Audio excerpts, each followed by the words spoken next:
it's not just architecture forms those piazzas, it's the people, the energy around those. Are there And any key differences between the way we operate here in Dubai versus those other countries? now we need to connect those together. We need to really make sure the urban context of Dubai is working, because Do you think we should have this business aspect in addition to the educational curriculum? but I don't want to be an architect just drawing lines. I want to be an architect that understands the essence of business. That you're Un- working not only to build your own career, but you're really remembering the people around you and you want Absolutely. to help them elevate as well. The essence is that what you want to do? Is that something that you want to pursue?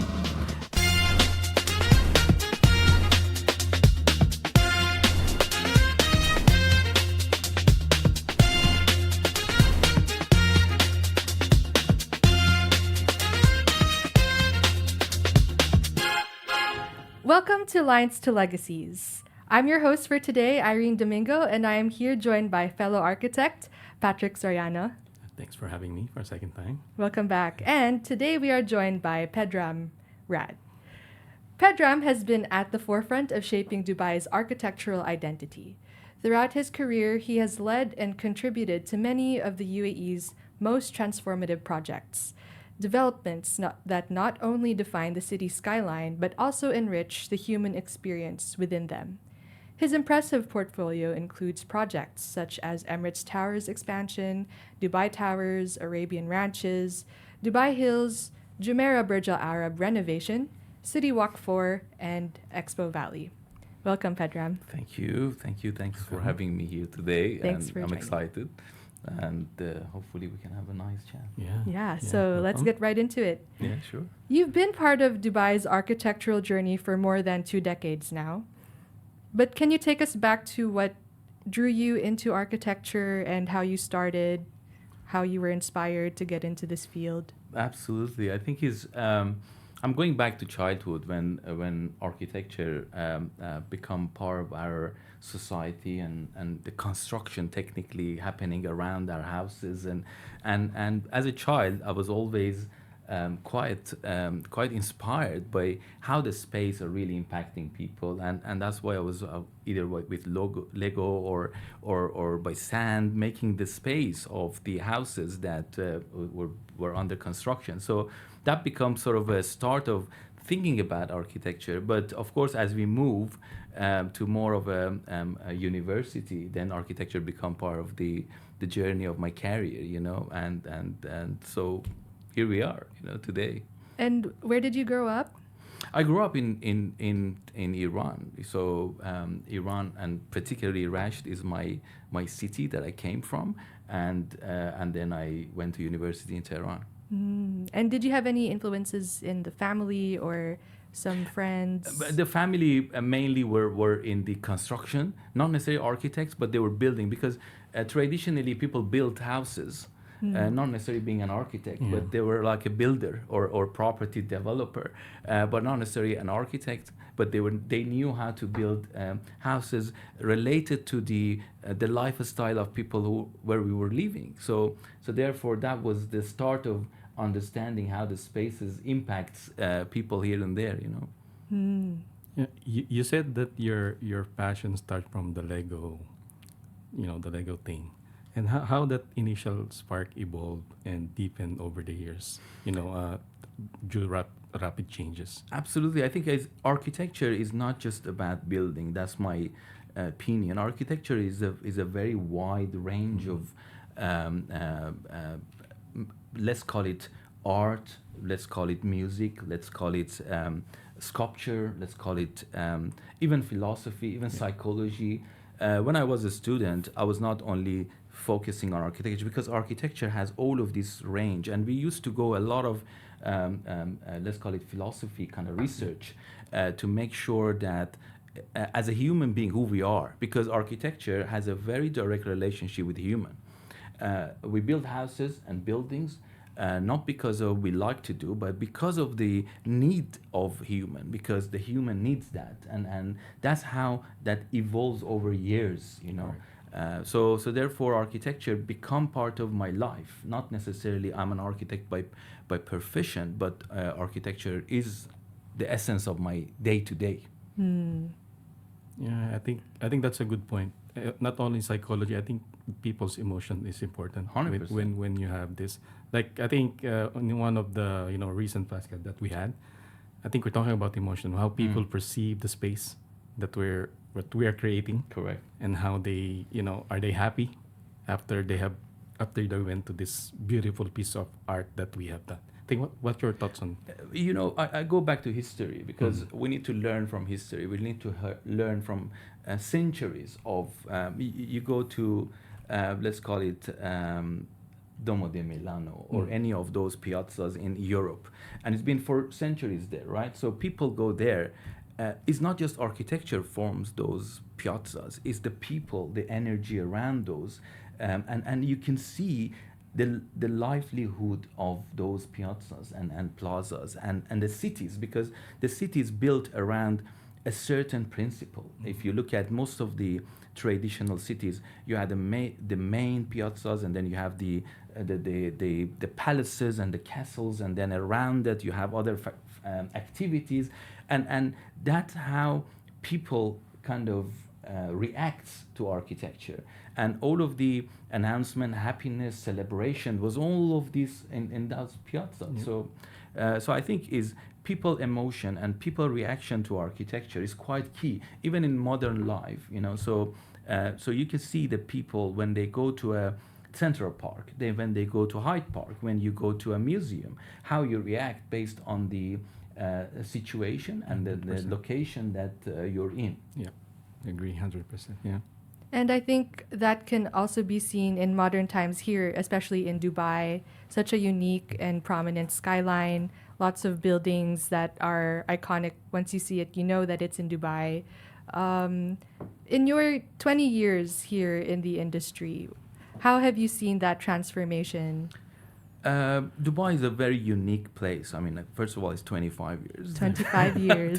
to be exact. Yeah. So when I came to Dubai, Sheikh Zayed Road was only a number of towers, and we didn't have any of course, even where we are sitting right now as Business Bay never exists. So Dubai was a blank canvas, and I think we all were lucky to be part of this fast transformation of urbanism and a fast transformation of architecture, seeing within the 25 years, which is not a lot, so but you could see how the city is driving or changing and transforming.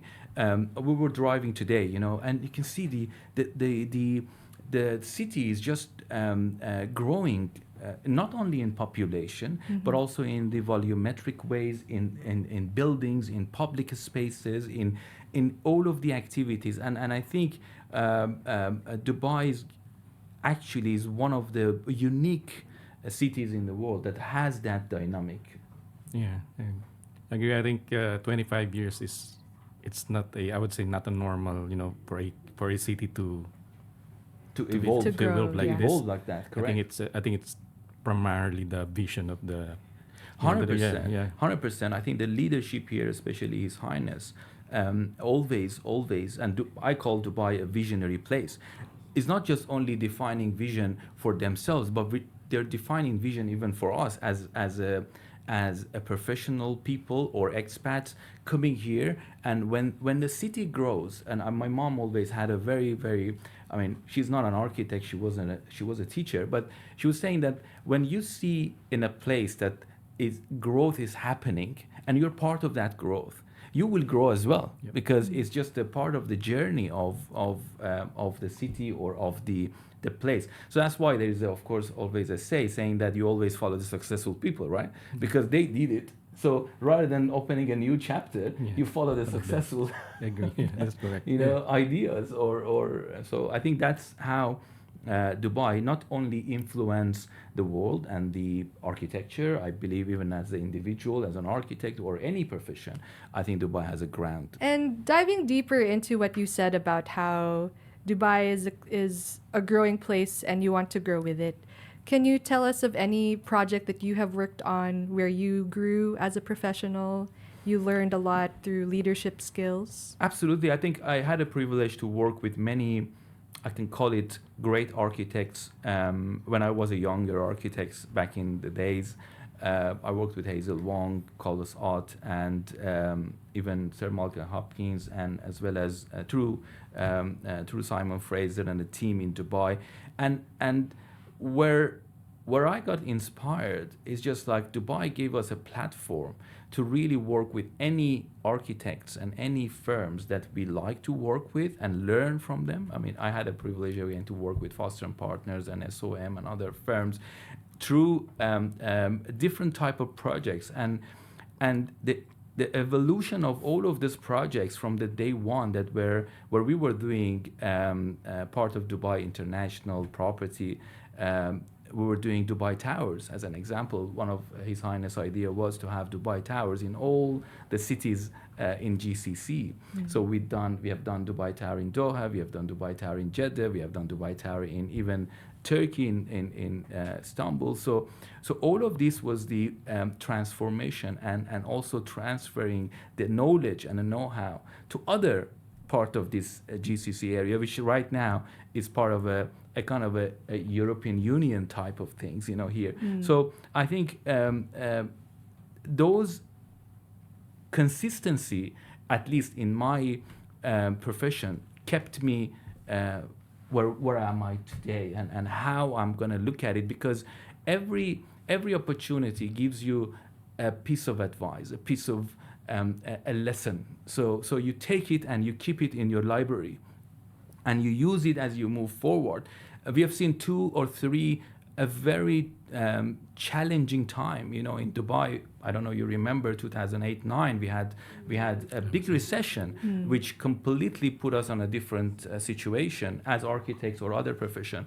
We have COVID, which was another moment. I think all of this, but the resilience and the consistency in what we do and what we believe on our passion kept us going and kept us moving. And today, if we are seeing the fruit of our work, and even the city is growing, even the projects are growing, even all of this because of the hard work of many people in this industry, especially workers, laborers, and contractors, and other people that they made this country and also the city. We are where we are, today. Yeah, it really is a massive team effort. 100%. Yeah, but you said you applied this Dubai Towers project in other countries in the GCC. Are there any key differences between the way we operate here in Dubai versus those other countries? You see, without saying, Dubai is very advanced in terms of way of thinking, in terms of putting together. Look at Dubai Airport. Look at the other part of the city, that how the leaders in UAE and Dubai are really managing even COVID. I'm sure you remember, even during COVID, the way that we were having the vaccinations and the process here was again ahead of many other countries. So I don't think that it necessarily goes only in one sector. It's everywhere. The way that the leadership always thinking about ahead of the time, ahead of every possibilities and also problems, then that makes to me Dubai different than other places.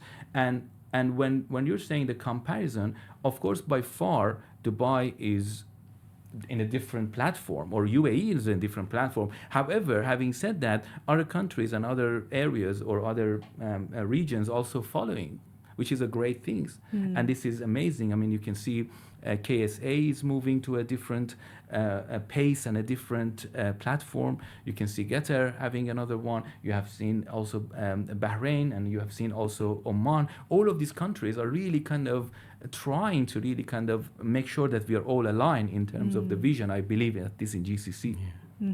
And do you think this pace that UAE is trajectorying to, do you think they can keep it up or keep in? I mean, why not? Why not? I mean, you always exceed expectation. Yeah. I don't think that necessarily we have to think about if there is any other downturn might happen. I don't think that's necessarily the way that human needs to think. We need to think we set a vision, we go ahead around the vision. It might divert for sure, it might adjust for sure, and what Dubai taught me as well, adaptability. Because as the city grows, you need to grow. Yeah. I go back to the to another example. As an example, I don't want to really kind of I'm not an expert on that, but I'm just saying as an example, when you see Nokia is out of the market, right? Or Kodak, Kodak. right? So why this happens? Because they didn't adopt to the time. As Dubai is growing, as a professional people, architects, or any other, we need to adopt ourselves. Yeah. We need to make sure we cater to where we are, because that's the essence. As a business, I remember during our time before COVID, within COVID, after COVID, we adopt our strategies. And I think this is the beauty of not only being an architect, but also thinking and having the architecture and moving it towards the business and how this business works. You know, because at the end of the day, architecture is a service that you provide with a passion, but you need to think about the business side of it and how the business side of the architecture can hold and sustain that for a longer period, whether it is 20 years, 30 years, whatever the time is. And we understand that you're doing your own venture into being more of a business-oriented professional at this point in your career. But can you take us through the steps of how you got to this point? It's a very good question, because when we started U plus A, I can say back in 2006, we were all few architects that we started the business, and we didn't know business. We didn't know what does it mean. We were just all of us were around the table like that, sketching, drawing, talking to clients, going to meeting clients, and then when recession happened back in 2009, we all of a sudden realized that the business does not have any backbone. We didn't have any contract. We didn't have invoices paid. We didn't have anything. We were just following our emotion. We were following our passion, which was amazing, but didn't give us enough to sustain the business, which means that we had a huge issue with our clients and payments, and so it resulted redundancy and so on and so forth. So what I have done post 2009, I completely changed my kind of hat in terms of, okay, I'm an architect, but I don't want to be an architect just drawing lines.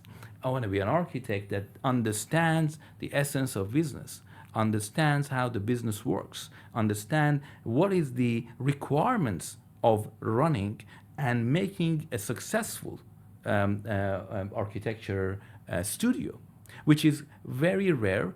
I can just, there are many successful architecture firms around the world, but I always followed Foster and Partner as a great architecture model that has the quality, has the architecture flagship, but yet is a business unit which makes and sustains itself through the business. So I think that was the lesson learned, and I try to really kind of, and sometimes I play devil advocate in the office, and I become a client for our, because I don't want to sing the same song as the architects, because I want to stay away and I want to be a client. I want to be a client to see if the client's paying a bill to us, what he expects. What is his expectation from us, and how can we meet his expectation? Because that's where we meet, and then that's where we get paid by clients, and then things can move on. Yeah, right? I agree. I think I'm gonna ask you a personal question, because this question to me is really important. You mentioned about architect being a business minded. Do you think because when you were at your early stage architectural school, they always teach you theory, drawings, technicality. Yeah. Do you think we should have this business aspect in addition to the educational curriculum? 100%. Yeah. 100%. I think the architecture, as I said, is a very wide set of skill set that we go through. We have architect who designs details. We have architect who designs, as an industrial design, so furniture. But all of that, I believe that we have to have a course in the schools talking about business and understanding how, because in in the generally we have three profession in the world that is very important. Like doctors, lawyers, and architects. And I believe architecture still needs a little more in terms of business, in terms of society, in terms of having associations, having rules and regulations, which is not yet there. Yeah. Right? Agree. Thank you.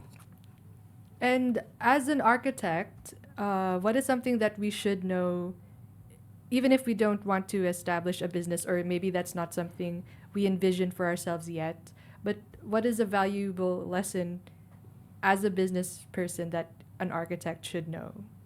I think, as I said, architecture probably is a passion. When you live in architecture as a profession, then you will enjoy it more and you get more success out of it, whether you're an architect or you're an architect who runs a business. So that's for sure first comes as a passion. But what I learned generally in our journey of architecture is the consistency. So you need to be consistent in your approach.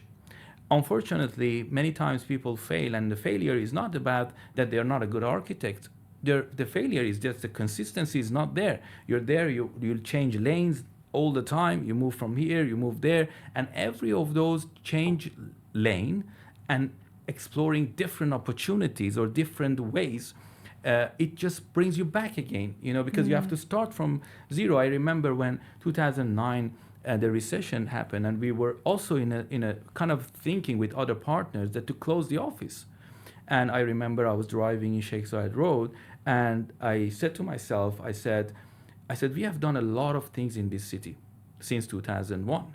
I was involved in many competition on those towers that either built or was under construction, whether we lost it or we won it, but we were part of the city. And I think what came to mind at the time, instead of changing location, right? Because you move from one location to another location, you feel things will change. But that location also has the same problem. So you don't do anything. You just change location. You feel that you're gonna start better, but you're starting from zero again. So what we decided, we hold to the business. We kept the business, we kept the architecture firm and studio, and we said, you know what? We're gonna stick to our gun. We're gonna do whatever. We're gonna speak to our clients. We're gonna move these directions to here and there. We'll change some parameters, and we move on. So I think consistency become an essence of our, profession, life, even life. I believe that's not just necessarily work; it's just life as well. Being consistent, stick to your gun, and move on. We'll be back after a short word from our sponsors. Irene, you have been to Egypt. Yes, I have. Supposing someone asked you, where is the best place to visit when you're in Egypt, what would you tell them? I would, of course, recommend the pyramids. That's what Egypt is known for. Of course. Yes. And I've recently seen that they have improved the tourism experience in Egypt. I've seen that they recently improved the arrival experience at the pyramids. Like, they have a new gate, they have a more organized system, and even though the pyramids are ancient, it's always a Pun intended. it's always like the top destination you have to go to when you're in Egypt. Yes, they also have a brand new Grand Egyptian Museum. Ooh, yes. And I haven't been there, so I'd love to visit that, go back and see what's new to see there. Yes, and they also have, like, if you ask me, I would love to Yeah. go to the Luxor temples. Oh, absolutely. Amazing. Yeah. And a lot of people might not know this, but Luxor is really far from Cairo, where the pyramids are. But to help you so you don't get confused, you can get your itinerary planned by MPQ Tourism. So they can plan your schedule for a whole week, and they can help you get settled from the airport when you arrive, get to your hotel. They've even got a whole river cruise planned, because you can take a cruise by the Nile. Amazing. Yeah. So they handle everything. Yes, and so you don't have to stress about planning out where to go, what to do, when, and where. Yeah, MPQ's got you covered. Yeah, so go ahead and check out our show notes in the link below, And I'd also like to say that MPQ Tourism has been our generous sponsor for today's episode. Oh, Yeah, so thank you, MPQ Tourism. thank you, MPK Tourism. And now we're back to the episode. But something that is also a common term in our field, in our industry, is, like you mentioned, adaptability, flexibility. How much of that do you think we can give a leeway for while we're still trying to maintain consistency? What if we want to explore different opportunities because, let's say, there's a great place to do it here in Dubai. We have different avenues we can explore. Or maybe we want to see what else we can learn in architecture, but maybe a different niche. That's right. Actually, Dubai, for a young architect, let's put it that way, is a playground, right? Yeah, as if your kids and goes to in Dubai, they have so many options of playing in a different areas and different entertainment or theming or theme park. And so I think you're absolutely right. I think as a young architect, you have to explore, but you have to be also mindful. What is your objective? You define the goal and then you move towards the goal, right? So because every grass is always greener on the other side. You might have this feeling, and you might have also the feeling that, what if I change my profession or my job or my it might be better. It might be, but is that in line with your vision? What is your vision? That vision defines the movement. So I think for our younger architect, being in a very dynamic city such as Dubai, with so many architecture firms coming internationally, locally, I think the essence is that what you want to do? Is that something that you want to pursue? You can be a developer. You can be in a developer client side. But is that something that you want to do as an architect? Many architects left our offices, or many others, they just joined the clients. But is that what you want to do in 5 years? Maybe the financial side is interesting, but is that something that in 10 years or 5 years you want to define yourself as an architect? So I think the question is all about individual to individual is different.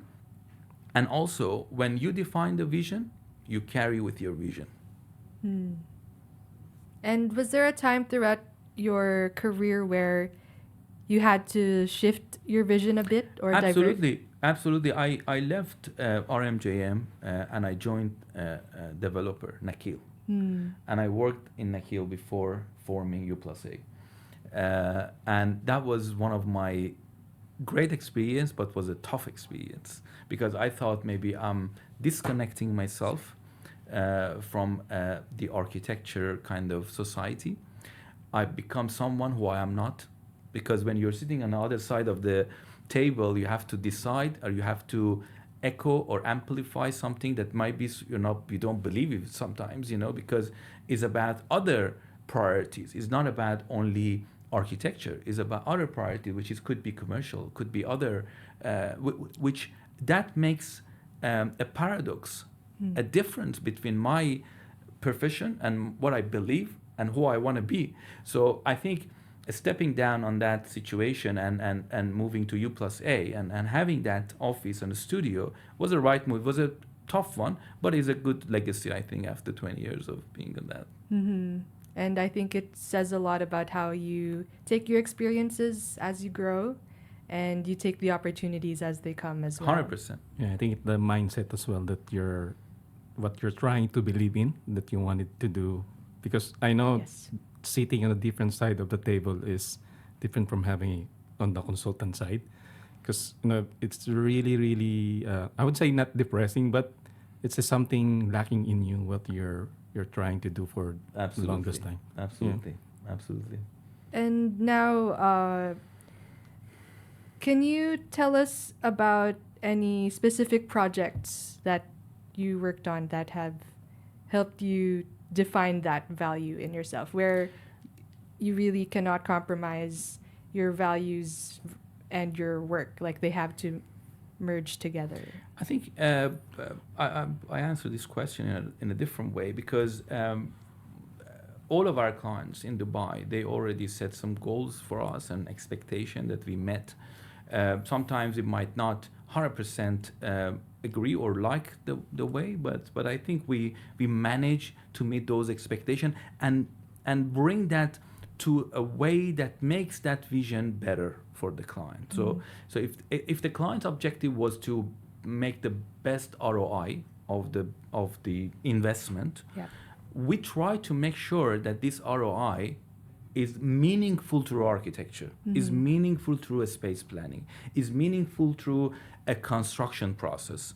And I think always we come across clients that they exceed the expectation and making different goals, and we try to really kind of meet their expectation. But generally, I might say that few master planning project that we have done in Dubai was quite interesting, especially Expo Valley, which was one of the projects that we have done, was again coming with a high sustainability kind of expectation from client, not just only lead gold or lead certificates or any of those, but the way that the client wants to build this project from day one and try to really push us to really pull ourselves to that journey was a different way of looking at it. And of course, we have many other examples of projects in Dubai that is built or designed in a unique way.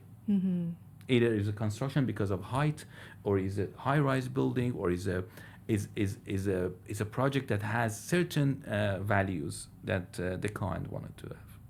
So you have to find a way to meet in the middle. 100%. Yeah. The balance of between what we can do and what the client expect.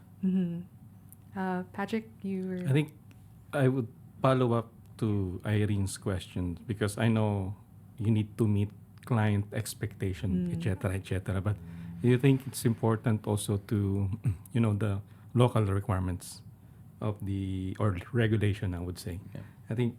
I know we are in a part of the world that is, deserty. So what do you think about, those local regulation in addition to the client requirements? So how would you manage those in between? I think the regulation, luckily, at least we are in a city that the regulation really kind of correspond with the vision of the development, and I think the authorities are kind of raising the bar time to time, trying to make sure that the safety aspect, because that's number one, to make sure that the safety aspect of the buildings are into consideration, as well as of course sustainability, environment, and traffic, and so on. So I think in that aspect we are lucky that the authorities are always trying to set the certain principle that of course as an architect we will challenge sometimes those principles or those, and we will change it, but we will meet the expectation and the minimum expectation at least, so and I might say that this is always challenging. I'm not saying that it is easy, but that's what we're here for. I agree. I think it's we as a lead design or architect, I think we need to give advice for, It's actually a great point that you mentioned, because we reached to the point as us and our team that we are now becoming a partner to our authorities. We're working closely with DDA, we're closely with Dubai Municipality, just to make sure that we're not only a consultant, but we are also consulting and trying to make sure that the regulation align with the current situation in the market and in the development side. Yeah. But when it comes to sustainability, as you brought it up, now it's becoming more of a buzzword here. Clients are looking more for that. How do you apply that in terms of conceptualization until construction and completion of the project? I think sustainability is a culture, is not a piece of paper or a certificate I think sustainability embedded with our architecture, and it goes back to very basic, because sometimes people always complicate sustainability. But sustainability starts from the basic and of course grows to a lot. But then what we did as a practice, try to make sure all our architects or designer and also other stakeholders such as MEP and structure are always mindful about the minimum requirements of sustainability and making sure that we have those, whether it's glass versus solid or other requirements that you put, and make sure that the garbage and every waste are being managed. And so all of these become part of the practice rather than making a check points by authority. So and not only that, but also exploring materials that also sustainable. We'll keep communicating, visiting also other factories, not in Dubai or in the region, out of the region, to make sure what kind of sustainability material, what kind of product we can also make sure bring here and introduce to maintain the sustainability ground for our projects. Yeah. So, you heard that Dubai 2040 Yeah. master plan, and I think it includes the sustainability aspect on that. I think what's your thought and what will be the challenge of that? I would say vision of the Yeah. city. You see, always Dubai set a certain expectation, and I believe that all of us as a professional and as well as developer has to follow, and I think the government also pushing that.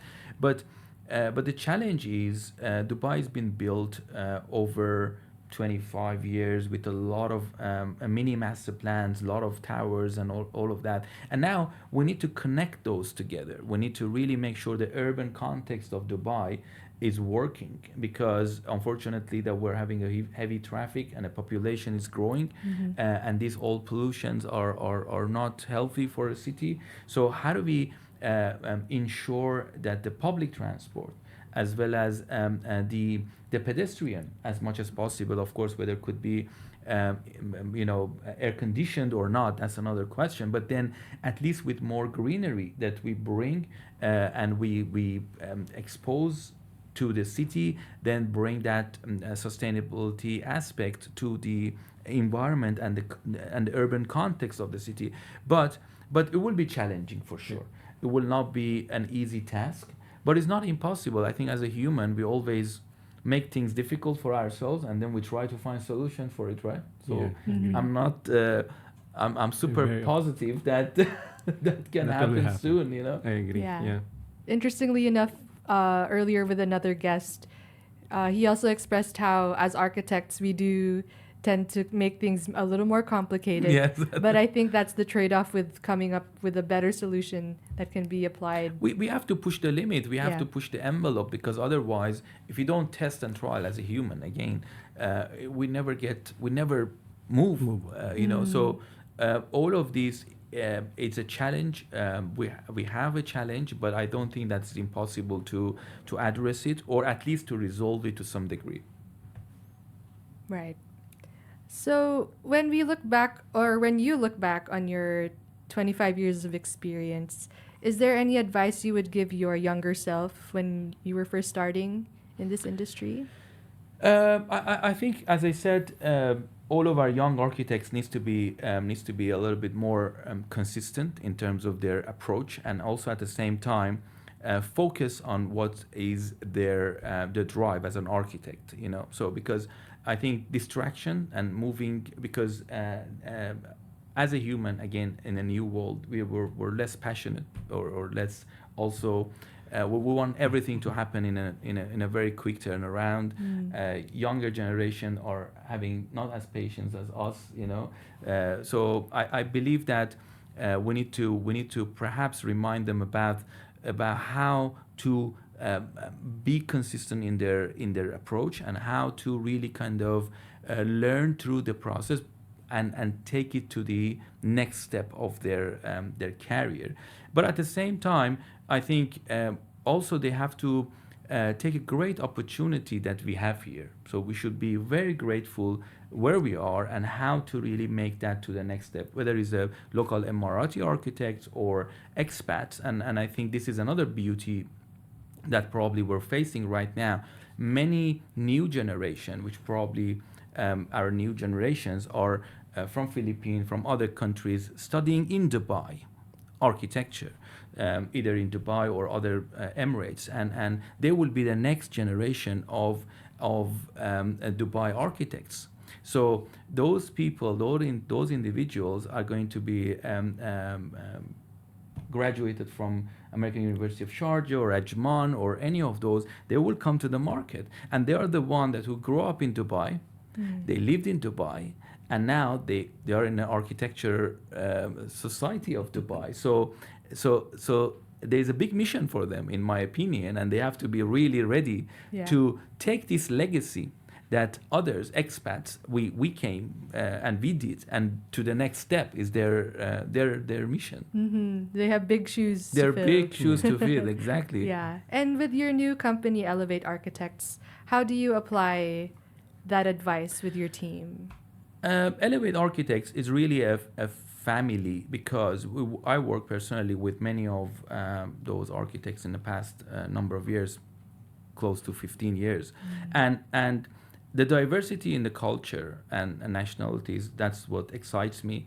And I think when I came to Dubai, first colleague that I had and the team that I had was from Philippines, and that's where we started our journey of knowing, even I didn't know them much. So we started back in 2002 when I was in RMJM, and we really worked together nicely. And now, being in Elev8, we're trying to really kind of empower those individuals who work in Dubai for a number of years, and now they want to really kind of have their next step of their career. They're very senior, so they want to really kind of have their future maybe sometimes in Dubai and or in back home. So that's why, as a part of our journey, we decided to expand our office in Philippines. Wow. For sure, that's very exciting. For sure, we're having our office, of course, in London, but in South Africa. So and the reason is because those individuals or those nationalities that I personally work with, I believe they deserve to have something else to think about and to have for next 20 years of their life, right? Yeah, correct. Otherwise, they get bored. Right. Look, Yeah. I'm very happy that you have built this kind of relation to the Filipino community. Thank you. I think this, for me, that's a very respect to a person. 100%. That, yeah, I think it's something that a character, you can see a character of people. that Correct. You are. I think. Thank you for Yeah. No, it's my privilege, and I must say that I always push my colleague. I think I have here that to make sure that they testify. That means that I always push people to really kind of stay away from their comfort zone, because until and unless you get out of your comfort zone, you never grow. So I feel that our Filipino architects are very, very talented. They're very creative. And I want them and I advise them to be more confident, to be more focused, and believe on themselves. Because believing on yourself first, it's the start of the journey. When you don't believe on yourself, right, Yep. the whole thing is fade away. So I am absolutely in a mission to make sure that my colleagues, my partners, my peoples that around me are really kind of pushing themselves for a betterment of their own life next day, Yeah. And we really appreciate that you're working not only to build your own career, but you're really remembering the people around you, and you want Absolutely. to help them elevate as well. Absolutely. Yeah. I think architecture is about people.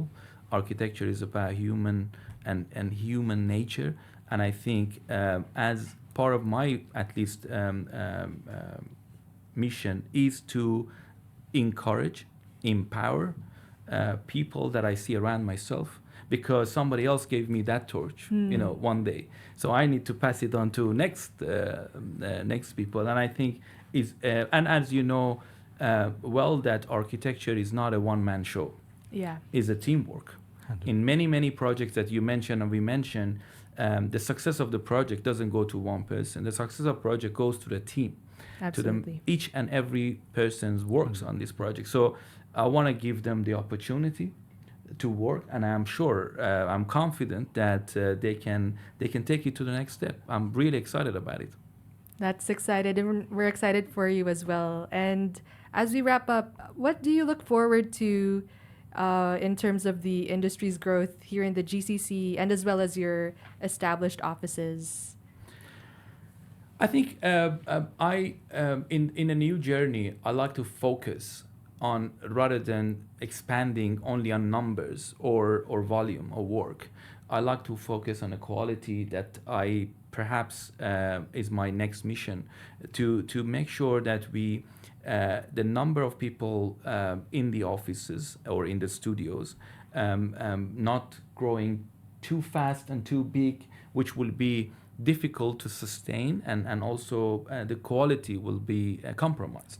So we want to make sure that with the team that we have, the quality first is in mind. Second is that we're growing to a way that we can still have the same concept and philosophy as we were one or two people. So we make sure that the sizes are manageable, the projects are manageable, and again is about projects that comes to our powerhouse. So we did a lot of residential and a lot of hospitality project, and we still want to stick to that.